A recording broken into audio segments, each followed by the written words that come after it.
Over the frigid, violent Norwegian Sea on June 24, 1944, Canadian pilot David "Pop" Hornell and his crew spotted the ultimate prize, a single German U-boat sailing on the surface. What should have been a quick, deadly attack turned into a 21-hour nightmare of fire, ice, and unimaginable sacrifice. This is the story of a Catalina's final flight, a battle against impossible odds, and the act of courage that earned one of World War II's highest honors.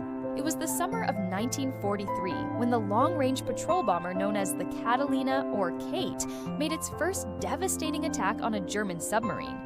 Introduced late in the Second World War, the flying boat had a top speed of just 180 miles per hour, slower than modern fighter planes, vulnerable to enemy fighters, and relying on outdated technology.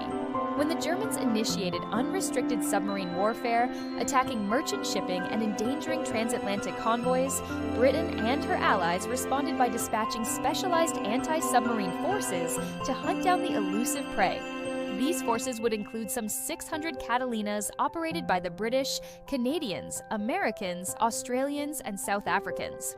As one of these Canadian pilots, David "Pop" Hornell knew the risk he was taking every time he took to the skies above the unforgiving North Atlantic. On one side, his fate lay in the hands of his airplane, its crew, and the unpredictable conditions of the sea. On the other, an enemy unseen but capable of sinking his plane with ruthless efficiency. The game of cat and mouse was underway. By early June 1944, the race between submarine and hunter had taken an ominous turn. German U-boats were becoming bolder, attacking even inside the British naval cordon around England and Ireland. In response, the British Admiralty ordered special attacks against the wolf packs. Group 10 of Coastal Command dispatched its squadrons to intercept.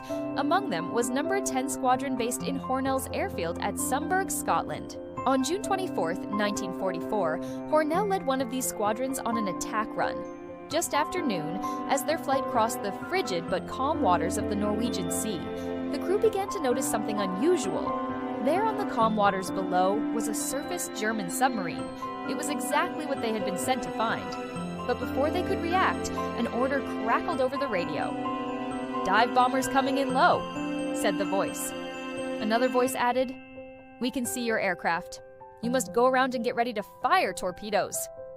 Everything had happened so quickly that the crew didn't have time to prepare their weapons, so Hornell decided to press the attack. He sounded the alarm and turned his lumbering Catalina, laden with 4 depth charges, towards the enemy. Below on U-1225, Commander Sauerberg saw them coming. The sub's anti-aircraft guns, a 20mm and a massive 37mm cannon, swung up and opened fire. The sky filled with tracers. The Catalina shuddered under the impact. Shells ripped through the thin metal skin. Hornell ordered his radio operator, Sidney Cole, to signal their position and target, but a German shell tore into the radio room, wounding Cole and destroying the equipment. Unbeknownst to the crew, every message they tried to send was dying right there in the cockpit. Despite the mauling, Hornell pressed the attack. The Catalina's front gunner rakes the U-boat's conning tower, silencing the German gunners for a precious moment. It was the opening Hornell needed. With the sub in his sights, Hornell lined up his 4 depth charges and dove straight toward the enemy.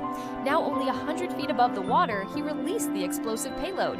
The massive detonation rocked U-1225, sending shrapnel flying hundreds of yards.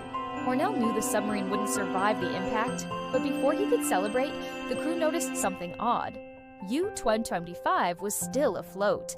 Then they watched as the wounded vessel fired back. Flames shot from its gun barrels. The German sailors were returning their fire. Their initial salvo must have missed, for the Catalina was still on target. With one engine on fire and the wing tearing apart, Hornell made his final dive. He ignored the wall of fire rising to meet him. At the last second, he released the depth charges.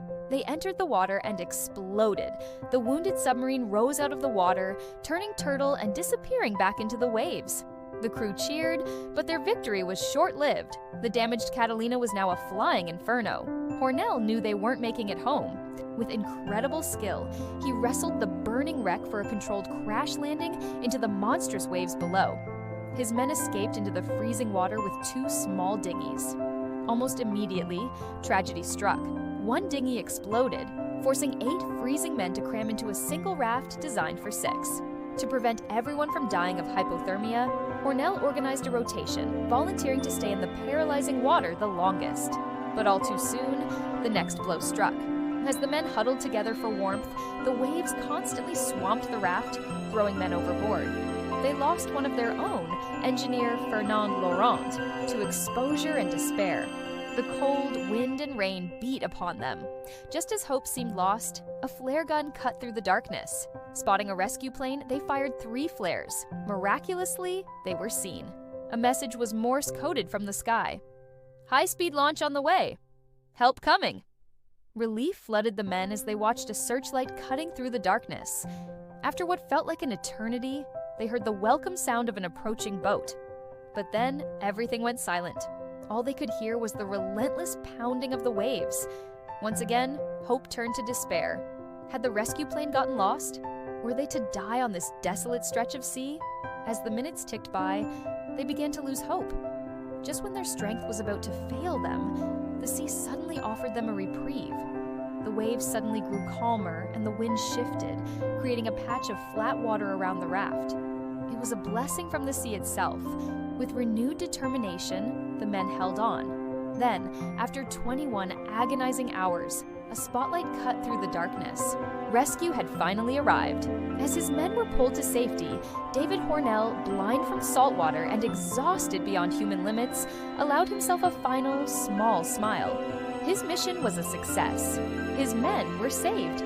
His eyes closed for the last time. For his supreme gallantry, leadership, and sacrifice, Flight Lieutenant David Ernest Hornell was posthumously awarded the Victoria Cross, the highest and most prestigious award for gallantry in the face of the enemy that can be awarded to members of the British and Commonwealth Armed Forces. 5 of his crew survived the war because of his actions that day.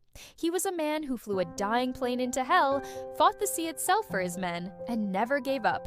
A true hero. This is just one incredible story from the Battle of the Atlantic. If you want to see more deep dives into forgotten history, make sure to like this video, subscribe, and hit the bell. Let me know in the comments what other stories you'd like to see. Thanks for watching!